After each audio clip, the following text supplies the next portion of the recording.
It's safe to say that Land Rover is one of the few car brands out there that everyone has an opinion about before they've even had the chance to drive one. There you go.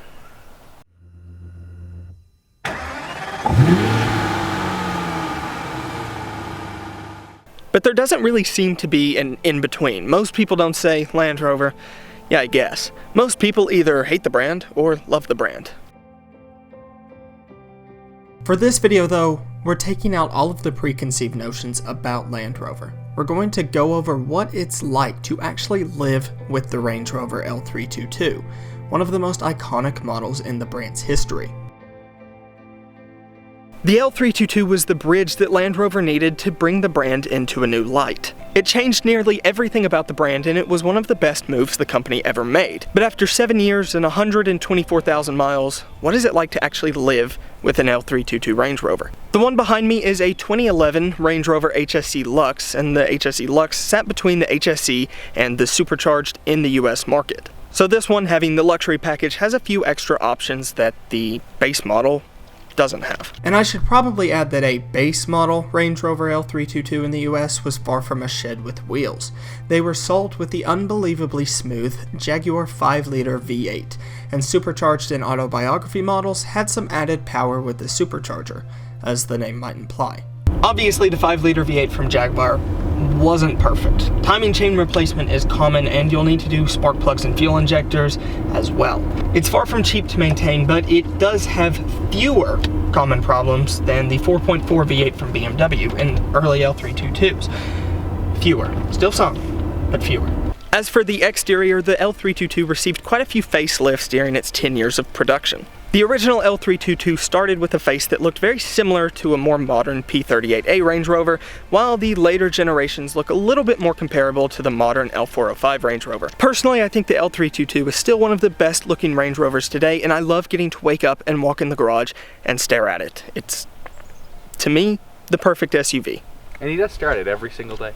Yeah, I do. It's a little creepy. Sure, there are angles where the L322 looks a little bit dated compared to today's standard, but compared to almost any other SUV on the market, it's beautiful. It's powerful, commanding, and elegant all at the same time, and had the L405 never been released, it would still be #1. Those who know Land Rovers know it's an older model, but most of the time have a large amount of respect for the L322. Those who don't know about the Land Rover model lineup have no idea it's 7 years old. Now, as far as living with it goes, let's go over some of the expenses I've had with it. Now, this doesn't include any repairs. That's all included in another video, and none of that has really gone up since then. This is all about the costs that pretty much you incur on a very regular basis. First up is the topic of fuel. Now, here, the current gas price is about $3 a gallon, and for that, I spend about $70 twice a month on filling up the Range Rover. So that works out in a month to be about $140 in gas, which is really nowhere near as bad as it would be in the UK or some bigger cities. For me, being 22 and having a clean driving record, I pay $184 with State Farm every month to insure the Range Rover for full coverage. And if that seems excessive to you, it is. Obviously, that's going to change and vary person to person, and it's based on 1,000 different aspects, but that's what I pay. A strange part of Range Rover ownership, though, is constantly being on the lookout for something that doesn't sound right or look right.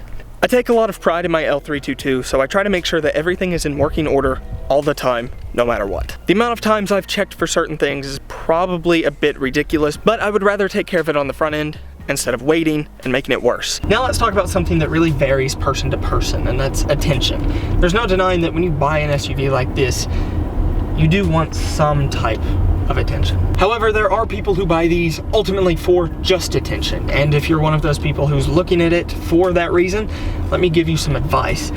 Don't do that. Really, at this point, the L322 is more of an enthusiast car. Now, later generations can be maintained without being an enthusiast, but it helps. Ultimately, though, the Range Rover gets attention nearly everywhere it goes here.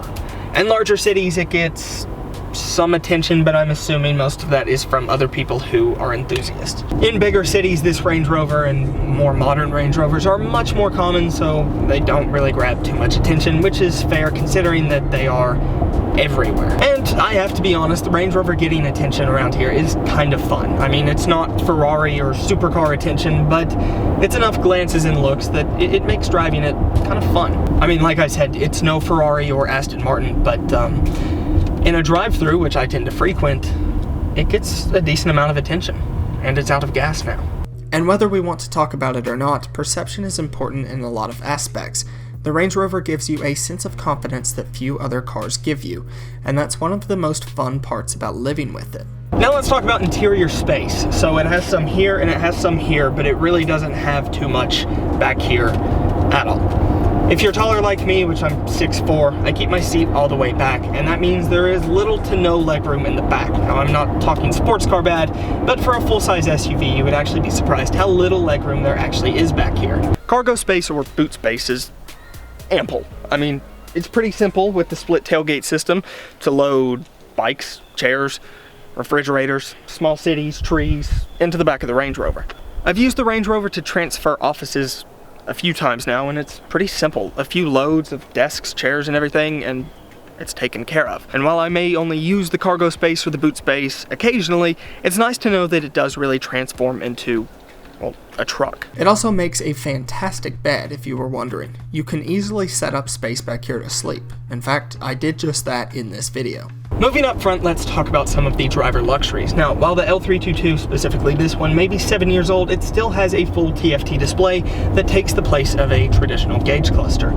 So with that, you can control a ton of different settings about the car, and you can also see a lot of the different information about the car, such as your speed, your distance to empty, which is very important, as well as your odometer and other important things. I have a full video going through every little setting in the TFT display, which you can check out in the eye above, but pretty much this is one of the nicer features about the L322. In fact, this display alone makes it much more luxurious than many luxury sedans today, and while it's nowhere near as customizable as the modern version, it does still get the job done. Now there's the topic of the infotainment system. Now, it's not the worst I've ever seen, but it would be probably not the best idea to call it the best infotainment system around. It is much more user-friendly than even modern versions of Toyota and even Kia's infotainment systems, but it is rather ugly. On top of that, to have such a high-quality TFT display up for the driver, the infotainment system screen is not. Now, it's pretty hard to complain about such a small feature on a 7-year-old car, but it is something to take note of. The infotainment system is far from the best, yet it's far from the worst. In fact, it's probably one of the most average things about the Range Rover, except for the navigation system, which is awful. However, the navigation system is great at doing one thing. It does a very good job at putting dots at all of the places you've been, which is really useful if you think someone's joyriding your car on the weekend, or if you're off-road. Otherwise, it is completely and 110% useless. Everything feels very high quality, which would make sense because it is, and it makes living with the Range Rover one of the greatest experiences with a daily driver I've ever had. The L322 is still one of the best daily driver SUVs around, and it conquers everything that a luxury SUV should. Unless you have a tall family, in which case the LR4 or Discovery 4 is a great option.